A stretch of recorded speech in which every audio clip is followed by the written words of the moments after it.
alisema Yohana 4:23-24, lakini saa inakuja nayo sasa hivi ambayo waabudu halisi watamwabudu Baba katika roho na kweli.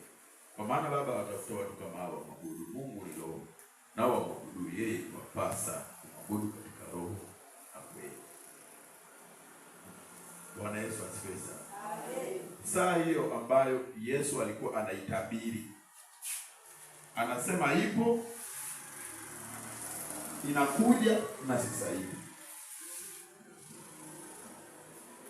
Anasema ambayo katika hiyo saa waabudu halisi watamwabudu Baba katika roho na kweli. Kujenga daraja ni kutafuta ufumbuzi. Mimi nifanyeje ili nitoke katika hali hii, ili nitoke katika shida hii, ili nitoke katika shimo hii, ili nitoke katika hali hii, katika mazingira haya. Biblia inaeleza kwamba kuna saa inakuja, nayo saa ipo. Kuna saa ambayo tulikuwa tunamwabudu Baba katika mwili, tena mahali fulani. Hatukuwa tunapata mahitaji inavyostahili. Tulikuwa tunamwabudu Baba katika milima kama hao wa Samaria, na Waisraeli walikuwa wanamwabudu Yerusalemu. Lakini pamoja na kumwabudu huko, hawakuweza kutoshelezwa. Bado walikuwa wenye dhambi, na kila mwaka walikuwa wanatoa dhabihu kwa ajili ya dhambi. Hawakuweza kuishi maisha ya utauwa, maisha matakatifu. Hawakuyaweza. Lakini pia magonjwa yaliendelea kuwatesa. Bwana Yesu asifiwe sana. Waliendelea kuwa watumwa wa dhambi. Kwa hiyo kila mwaka kuhani mkuu alikuwa anaingia kutubu dhambi kwa ajili ya watu, na anaenda anamwaga damu. Damu ya mbuzi, damu za wanyama ambao walikuwa wanawanunua nje ya hekalu. Wanachinjwa, walikuwa wanaingia na ile damu, anaomba upatanisho. Lakini hata hivyo, ukipita mwaka ile dhambi inakumbukwa tena mbele za Mungu. Haifutiki. Kwa walibaki pale pale. Namna gani wafanye sasa wampendeze Mungu moja kwa moja? Sasa Mungu Yesu anakuja kujenga daraja. Anakuja kuwaambia saa sasa ipo. Saa ipo ambayo yeyote anayetaka kumwabudu Mungu amwabudu katika roho na kweli. Bwana Yesu asifiwe sana. Amen. Nini maana ya kumwabudu Mungu katika roho na kweli? Kumwabudu Mungu katika roho na kweli ni kumwabudu katika roho yako, kwa uhalisia wako, sio kwa maigizo.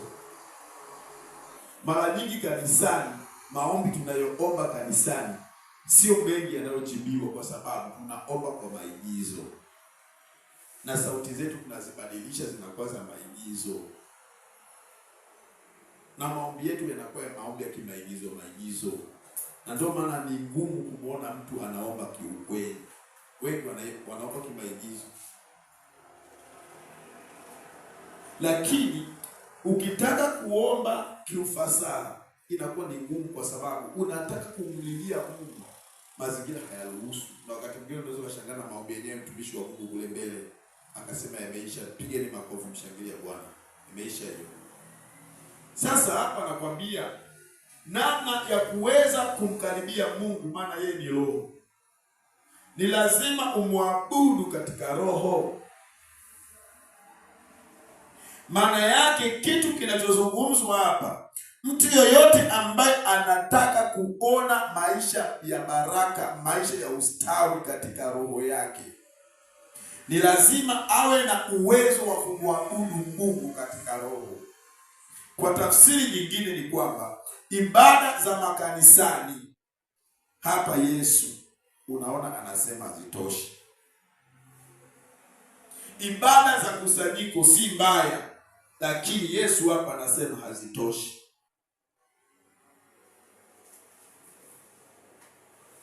Ukianza kujenga daraja leo, ni mwezi tu hautapita, utasema asante Mungu kwa ajili ya somo hili.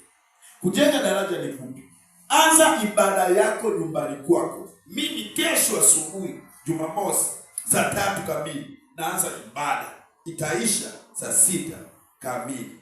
Tafanya sifa, tafanya ibada, tasoma neno, taabudu, lakini pia nitaomba kwa kadiri. So kwa kadiri madhabahu, kwa kadiri mimi ninavyosukumwa. Nikisukumwa kuomba saa ni saa, mawili, matatu. Hakuna kinachokuja kusema tayari piga makofi. Ni mimi ndio nasema. Watu hao ndio Baba anawatafuta. Maana wakati na saa imefika ambayo watu watatakiwa waabudu, si katika mtazamo wa nje, katika roho. Maana yake mpaka yeye mwenyewe ndani yake aseme inatosha. Roho Mtakatifu anashuhudia ibada hii inatosha. Huyu mtu atakapofanya hivyo, kipindi hicho anapokuja katika kusanyiko kama hili, ni kama anakumbusha yale aliyokiona nyumbani. Lazima utaona ukuvuka kwako ng'ambo. Lazima utaona baraka zako. Lazima utaona kustawi. Kunyauka kunaletwa na nini? Ibada fupi. Ibada ambayo haitoshelezi roho yako. Kila mmoja hapa ana namna yake. Mwingine ni chungu, mwingine ni bakuli, mwingine sijui ni sinia, mwingine sijui ni sufuria. Sufuria ukiweka kuna moto, ishachemka ina moto. Ukiweka chungu hapo unasubiri kwanza. Bwana Yesu asifiwe sana. Amen. Tafikiria wewe ni chungu na ibada za hapa ni utatoka vile vile na baridi hapo. Ndio maana Yesu anakuja anasema, wapendwa, hizi ibada za Yerusalemu hazitoshi. Inatakiwa Baba anawatafuta watu wa kuabudu katika roho na kweli. Huku ndo kujenga daraja. Jambo lolote ambalo limekushinda, usipeleke tu kanisani. Kanisani iwe mahali pa suluhisheni ya mwisho, pale ambapo mbele za watakatifu wenzako utamkumbusha Bwana madhabahu. Lakini katika roho yako, nenda nyumbani kwako, fanya ibada yako, omba lile jambo kwa kadiri ya roho yako, utaona faida. Mfano, ndoa yangu mimi nafanya ibada kwa ajili ya ndoa yangu, naomba na muombea mke wangu kwa kadiri vile nazo sikia ndani. Kwa nitaomba, naona bado naomba, namuombea mpaka roho yangu inasema sasa umeomba, inatosha. Ninakuja kwa Bashari naomba mpaka roho yangu inasema inatosha. Nakuja kwa Loisi naomba. Hakuna kengele inayoniambia tayari ni muda wa kufanya kitu kingine. Ni mimi nikimaliza maombi, natamani siku nasifu. Hakuna kengele kuniambia binti imeisha. Nasifu kama ni huko ndo kumwabudu katika roho. Na umwabudu kweli, maana yake usifanye maigizo. Kanisani maigizo ni mengi. Ukiimba kwa sauti yako, watu wanaona unaharibu. Huyu anaharibu sauti. Sasa unabidi uigize za wengine. Lakini ukiwa katika roho, wewe mwenyewe unaweza kuabudu kwa sauti yako, na ndio sauti ya kweli mbele za Mungu. Kama ni kilio. Hautasema unaharibu ibada, huyo analia tu. Bwana Yesu asifiwe sana. Amen. Utaona kitu kingine kinazaliwa ndani yako. Nakumbuka siku moja somo kama hili ilipita kwangu. Nilipopita kwangu nikasema, Mungu, nataka kujenga daraja. Nikaenda nyumbani, nikafunga mlango, nikaanza, nikaomba, nikakaa, nikasoma neno, nikainuka, nikasifu, nikatoa sadaka, nikamaliza, nikaendelea. Imefika saa 12, sijui. Mimi akili inaniambia itakuwa ishafika saa 6. Kwa sababu nimeanza ni saa hizi, itakuwa ishafika saa 6 huko. Naangalia mimi ni saa 12 jioni. Kwa nini? Roho yangu ilikuwa haishindi kanisani. Roho yangu ilikuwa inataka kuomba inavyotakiwa. Kanisani nilikuwa sishindi. Na ndio maana nilipoamua kuanza maombi yangu mwenyewe, nilishangaa saa 12 imefika. Kumbe nina mwendo mkali kuliko ibada za kanisani. Mwanzo nilikitokea, nilipata karamu. Ujumbe unatoka. Mwanangu mmoja, mwanangu mbili, mwanangu tatu. Roho Mtakatifu ananielekeza, mwanangu acha hiki, acha hiki, acha hiki. Nenda hivi, nenda hivi, nenda hivi, nenda hivi. Kwa mdomo wangu. Naomba na shangaa na utubu. Haikuja kuhutubu nikiwa kanisani. Ni pale nilipoanza kujenga daraja kusema, mbona sitoki huku niliko? Nataka kuabudu sasa siku moja mpaka nisikie roho yangu imeshiba ibada. Ndipo nilipoanza kuona ile karama inaanza kufanya kazi.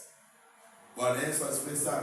Amen. Bwana Yesu asifiwe sana. Amen. Siku nyingine mpendwa, jifungie Elia, uchumi wangu. Hakuna kukupigia hodi, wala hakuna kukwambia inatosha. Ni wewe na Mungu. Uchumi wangu. Hakuna kusema mimi nimebadilika tunaombea lingine. Ni unalia kwa kadiri ya roho yako, kwa kadiri ya kweli ya roho yako, kweli ya kilio chako. Kilio chako hakijaisha, endelea mpaka kilio chako kusema kinatosha. Ndio kumwabudu katika roho na kweli. Anasema Baba anawatafuta watu kama hao. Ina maana ukifika hapo utaona nguvu ya ajabu ambayo ulikuwa hujaiona.